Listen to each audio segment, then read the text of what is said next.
Fala galera, tudo bem? Bem-vindos ao Mais Hit 2016. Para quem não conhece, o Mais Hit é um projeto da equipe de redação e interpretação de textos aqui do AZ, em que semanalmente nós divulgaremos, de agora, depois do exame de qualificação até a prova do Enem, um vídeo semanal em que vamos comentar aí algum assunto da semana, alguma manchete importante, alguma notícia, complementando o trabalho que é feito nas aulas de redação e interpretação de textos. Então a ideia é ter um foco na realidade, nas atualidades, e ao mesmo tempo fazer com que isso tenha uma relação aí com os possíveis temas de redação que venham a cair nos vestibulares, que venham a aparecer no Enem. Nós recomendamos inclusive que vocês acessem os vídeos do ano passado. Há 17 vídeos no ano passado de temas que eram atuais à época, mas que continuam muitas vezes bastante presentes aí e podem ser interessantes para vocês. Tudo bem? Então, no primeiro Mais Hit, eu vou discutir com vocês um tema bastante importante aí dentro da discussão social e econômica no mundo hoje. E aí peço ao Gabriel para dividir a tela. Você pode colocar, Gabriel, para mim? É o seguinte: renda mínima garantida e incondicional. Será que isso aí é um idealismo vazio ou será que esse é um avanço socioeconômico importante? Mas o que seria essa ideia de renda mínima garantida e incondicional? Para vocês entenderem do que se trata, eu queria colocar para vocês algumas manchetes de jornais, assim, bastante recentes. Primeiro, essa aí do BBC, Suíça decide se todos os seus cidadãos receberão 9 mil reais por mês sem fazer nada. A ideia surgiu na Suíça, um referendo foi feito, e aí no dia 5 de junho agora, houve a votação e o resultado foi negativo, 77% dos cidadãos suíços que votaram decidiram que não deveriam garantir essa renda mínima para todo mundo, Na verdade, havia uma diferença ali, adolescentes receberiam um pouquinho menos, menores de 18 anos receberiam um pouquinho menos, mas basicamente essa era a ideia, 2.500 francos suíços por pessoa. Mas dentro dessa mesma história aí, existe essa outra manchete, olha que interessante, porque a Finlândia quer pagar um salário mínimo a todos, então a Finlândia também está com um projeto semelhante. Outro aqui, Canadá vai experimentar dar renda mínima sem contrapartida. Por isso é garantida e incondicional, sem contrapartida. E ainda uma outra manchete. Cidade holandesa dará dinheiro aos cidadãos para testar a teoria da renda básica. Então, como vocês podem perceber, vários países, várias cidades têm discutido essa proposta. O que seria isso, assim, conceitualmente? Então, a ideia de uma renda mínima incondicional, assim, garantida, seria mais ou menos assim. Existe muita riqueza sendo produzida no mundo, nos países, se você pensar em uma perspectiva global, o mundo tem o produto do mundo em termos de riqueza ele é muito alto, mas há muitas pessoas abaixo da linha da pobreza, pessoas que não conseguem manter sua dignidade. Então, a ideia seria garantir que todas as pessoas conseguissem manter sua dignidade dentro de um país ou de uma região ou, quiçá, do mundo todo. Essa ideia ela entra muitas vezes como uma proposta de substituição a programas e serviços sociais que já existem. Então, existem vários espalhados, seguro-desemprego, assistência a isso, auxílio aquilo, e a ideia seria condensar numa espécie de único salário, que seria mais do que a soma desses elementos todos. Um terceiro aspecto interessante é perceber essas duas premissas que eu coloquei. Existe riqueza suficiente se a gente pensar no todo. E existem essas pessoas vivendo uma condição que é absolutamente injusta, absolutamente desfavorável. E, por último aqui, interessante notar que esse debate, ele traz aí, esse projeto, ele tem defensores tanto no campo da esquerda, porque existe o viés igualitário, associado talvez a um pensamento socialista, como tem defensores à direita, porque a ideia é que isso poderia, por paradoxal que pareça, reduzir um pouco o tamanho do Estado, já que você concentraria tudo num salário e, principalmente, um ponto muito importante, isso enfatiza o valor da liberdade. A pessoa escolhe o que ela quer fazer com o dinheiro, independentemente de o Estado dizer como esse dinheiro tem que ser alocado. Então, por exemplo, o economista americano, chamado Milton Friedman, que foi até prêmio Nobel, e é um cara assim, do pensamento liberal, ele, na época dele, defendeu uma coisa parecida com a renda mínima garantida para todo mundo. Então, só para vocês perceberem que a discussão não é uma discussão tão polarizada ideologicamente, tá certo? Bom, para entender ainda um pouquinho disso, eu queria, antes de entrar nos argumentos, você pode trazer a tela para mim, direto, Gabriel? Antes de entrar um pouco nos argumentos, falar que esse projeto ele tem uma história, Na verdade, a primeira vez que apareceu uma referência à renda mínima foi num livro chamado Utopia, né, do Thomas More, um pensador inglês, então lá do período do Renascimento. E aí, um dos seus personagens, que é um viajante, ele, numa discussão sobre como se deveriam tratar os ladrões na sua época lá na Inglaterra, ele critica o modelo, né, da época, que era prender e eventualmente matar os ladrões. Ele dizia, isso não adianta, os ladrões continuam roubando depois que saem da cadeia, ou outros ladrões vão surgir, porque o problema é que eles não têm dinheiro, né? Eles não têm como conseguir renda. Então seria muito mais interessante que fosse garantido o mínimo da subsistência, e isso sim diminuiria a criminalidade. Então vocês vejam uma ideia lá do Renascimento. Alguns experimentos foram tentados em vários lugares. Por exemplo, no Alasca, interessante o estado do Alasca, nos Estados Unidos, lá nos anos 60, o prefeito de uma cidade, ele decidiu que a riqueza toda proveniente da pesca, né, que naquela cidade existia, ela não beneficiava a maior parte da população. Então ele, com muita dificuldade, aprovou um projeto que fazia com que as pessoas tivessem direito a uma espécie de salário, né, ali mínimo, só por morarem naquela cidade e, portanto, permitirem que aquela riqueza fosse extraída da cidade. Ele ficou tão popular depois disso, nos anos 70 ele se elegeu governador do Alasca, e nessa mesma época a indústria do petróleo estava se desenvolvendo por lá, foi descoberto petróleo por lá, e aí ele aprovou algo semelhante em relação aos royalties do petróleo. Então no Alasca hoje, todos os cidadãos que vivam ali há mais de um ano pelo menos, eles têm direito a uma espécie de ganho anual em função do uso do petróleo, né, da riqueza produzida pelo petróleo. Nos anos 60, nos Estados Unidos, foi tentar também houve um programa, um projeto em algumas cidades para comparar os efeitos de uma população mais pobre que recebesse uma renda mínima contra a população mais pobre que não recebesse a renda mínima. Esse projeto foi alvo de muita polêmica na época, porque uma das percepções foi de que o número de divórcios aumentava conforme as pessoas tivessem a renda mínima, e aí grupos mais conservadores então foram contra e as pesquisas pararam. No Canadá, a mesma coisa aconteceu em termos de pesquisas que foram feitas nesse sentido, principalmente se queria saber o quanto haver um salário mínimo garantido para a sociedade diminuiria o estímulo ao trabalho. Descobriu-se lá no Canadá que não diminuía tanto assim o estímulo ao trabalho, diminuiu um pouco para mulheres jovens, e aí depois, com as pesquisas, o que se percebeu é que essas mulheres, tendo uma renda mínima, preferiram, né, seus maridos, suas famílias preferiram o cuidado dos filhos durante um certo período da vida. Então isso não é necessariamente ruim, né, as pessoas deixarem de trabalhar nesse caso.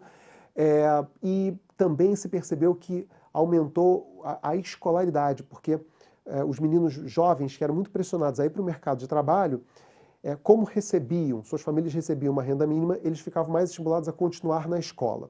Então essas são experiências dos anos 60 e 70. Essa discussão parou um pouquinho e agora ela retorna com essas roupagens aí, né, no Canadá e na Europa principalmente. Bom, voltando aqui na tela dividida, Gabriel, pode ser? Eu queria comentar um pouquinho quais são os argumentos favoráveis. O primeiro deles é o de que é básico, né, garantir a dignidade mínima para as pessoas. E um dos defensores desse projeto, aliás, o cara que propôs isso na Suíça, que é um dono de um bar numa cidade lá na Suíça, em Basel, né? Ele falou, puxa, a ideia é que há pessoas que vivem sem o mínimo, sem alimentação, sem moradia, a gente tem que garantir um mínimo para essas pessoas.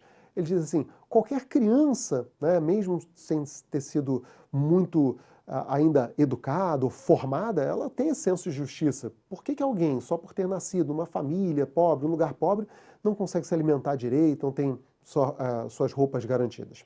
O segundo argumento é o de que esse projeto ele criaria uma simplificação, uma desburocratização para os programas sociais existentes. Então, por exemplo, existem programas de renda mínima, até no Brasil, né, em outros países, em que há um enorme custo e uma certa complicação para ficar identificando quem tem direito àquela renda, quem não tem direito, como é que faz o cadastro, como é que não faz.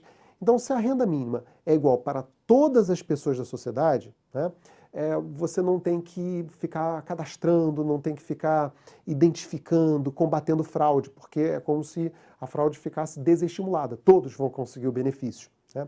Um terceiro argumento é de que desestigmatizaria os beneficiários. Então, nos programas sociais do tipo renda mínima de hoje, as pessoas que recebem podem ser taxadas como pobres coitadas, né, como pessoas que dentro do espectro social são mal vistas.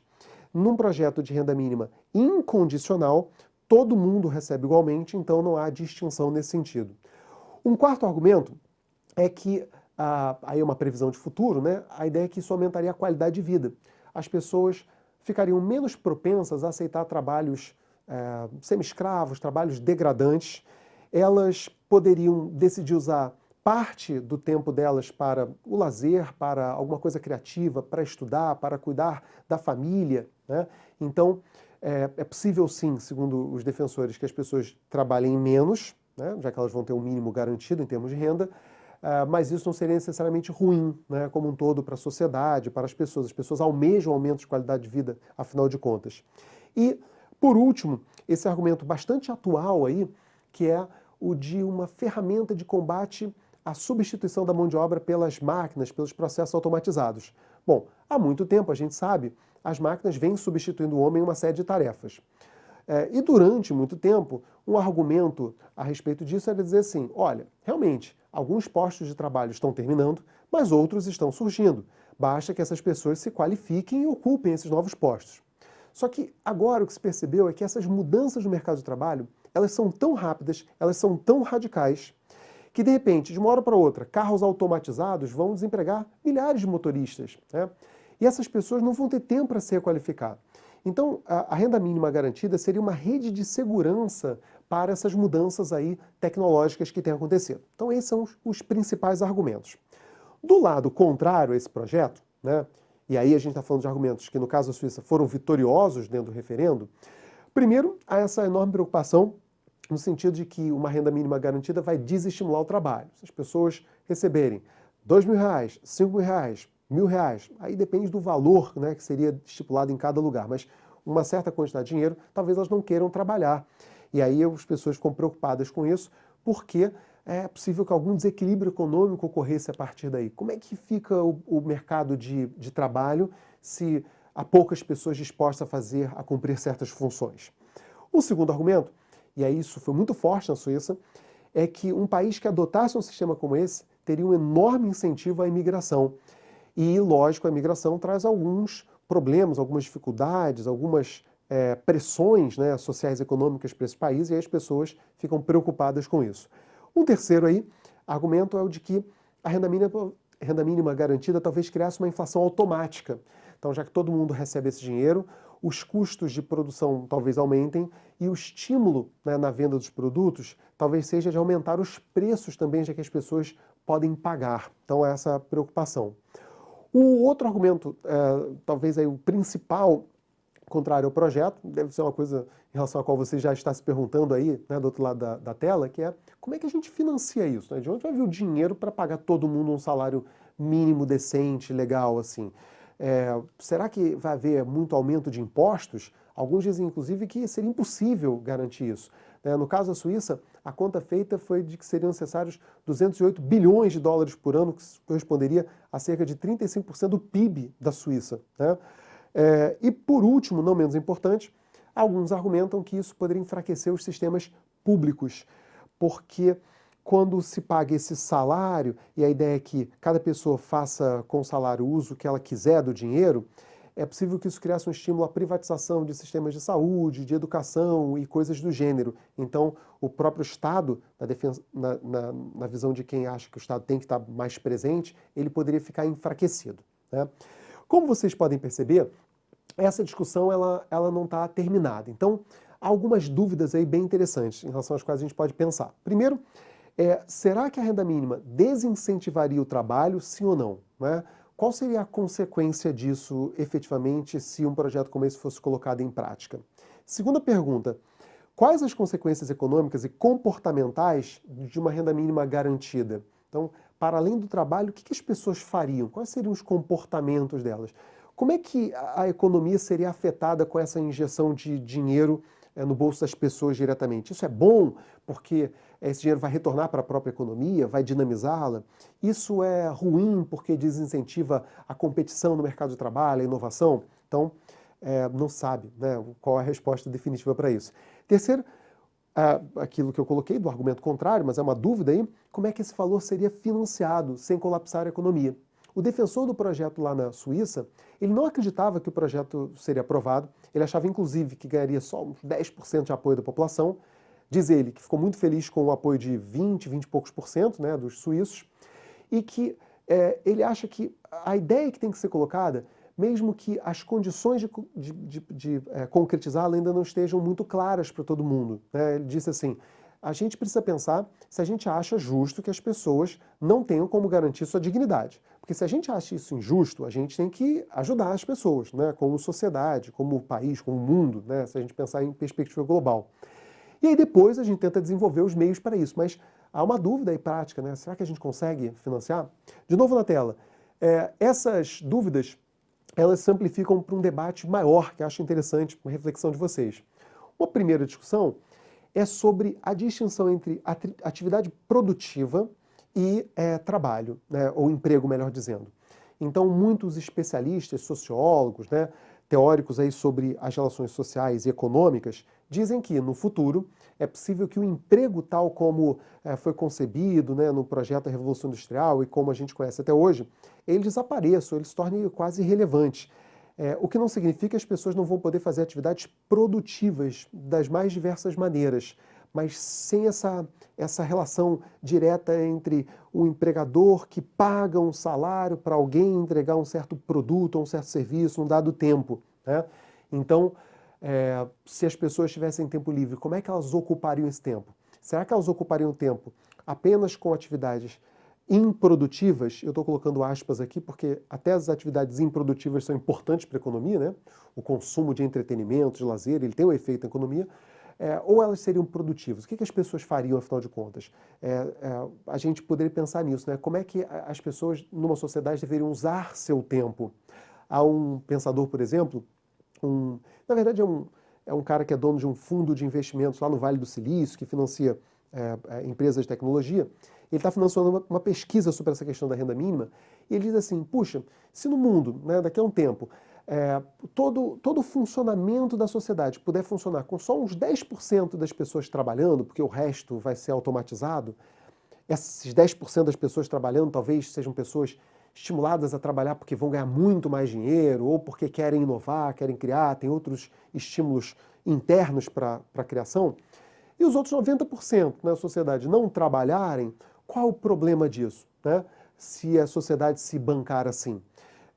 Aí um especialista um cara que estuda um pouco de antropologia e estuda um pouco da história biológica dos animais, ele chegou a falar o seguinte, os cães, por exemplo, né, os animais adestrados como cães, eles no início eles tinham uma função produtiva, os homens adestraram cães para ajudá-los em certos trabalhos. Depois de um tempo, esses trabalhos deixaram de ser feitos pelos cães, mas ainda assim os cães têm um lugar dentro da nossa sociedade porque eles consomem, né? Eles são animais domésticos. Então, mal comparando aí, a ideia seria a seguinte, mesmo que muitos de nós não precisemos mais trabalhar para ter o mínimo garantido, isso não necessariamente é ruim, porque esse mínimo garantido vai se tornar consumo, vai retornar para a sociedade. Essa é uma discussão colocada. E a outra é que, no fundo, esse debate, esse projeto, ele opõe aí duas visões de mundo, né? De um lado, a visão do pragmatismo, do realismo, são as pessoas preocupadas com a parte concreta, com a parte prática. Como é que a gente vai fazer? E essas pessoas olham para esse projeto e falam, olha, isso aí é um sonho maluco, isso aí não tem como implementar, que ideia louca, né? Garantir renda para todo mundo, como é que vai financiar? Não vai dar certo. De outro lado, as pessoas de uma visão mais idealista que vão fazer argumentos do tipo, olha, realmente é um sonho, né?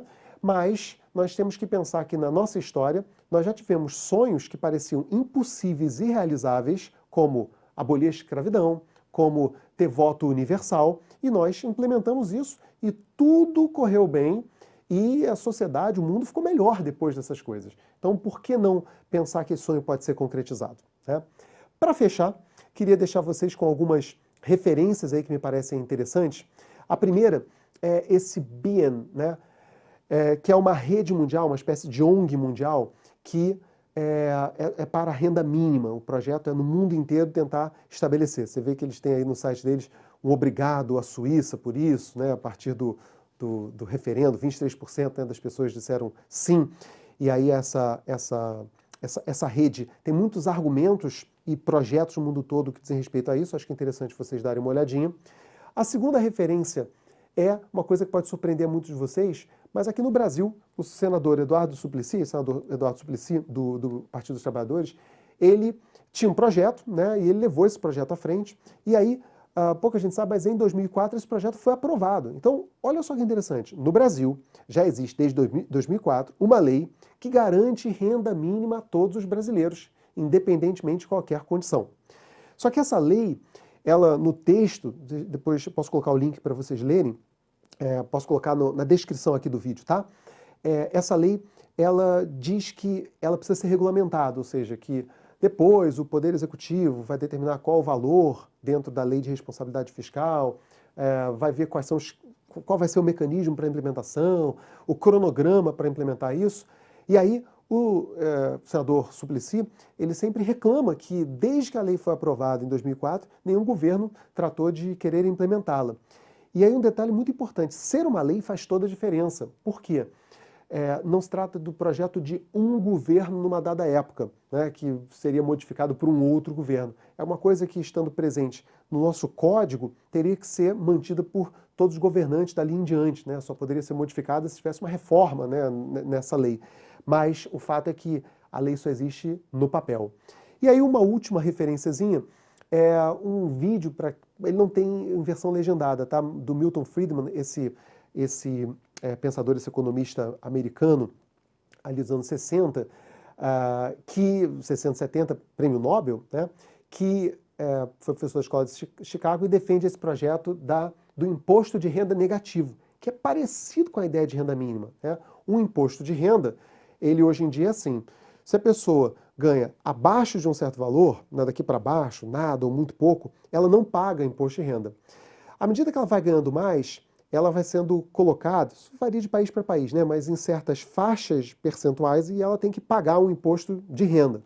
Pois bem, então o raciocínio dele foi o seguinte, poxa, se o imposto de renda vai aumentando conforme a pessoa vai ganhando mais, se a pessoa ganha menos, ela deveria ter alguma espécie de complemento, né?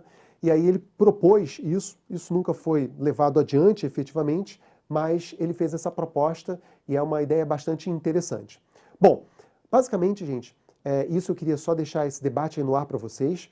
Acho que ele traz muitas questões relevantes do ponto de vista de políticas públicas, de como a gente lida com a exclusão social extrema, o debate entre o que é realidade possível, o que é utopia, o que é uma utopia realizável. E aí, eu acho que essa reflexão pode ser útil para referenciar alguns argumentos de vocês, algumas propostas de intervenção até para a redação do Enem de vocês. Tudo bem? A gente se vê na próxima semana.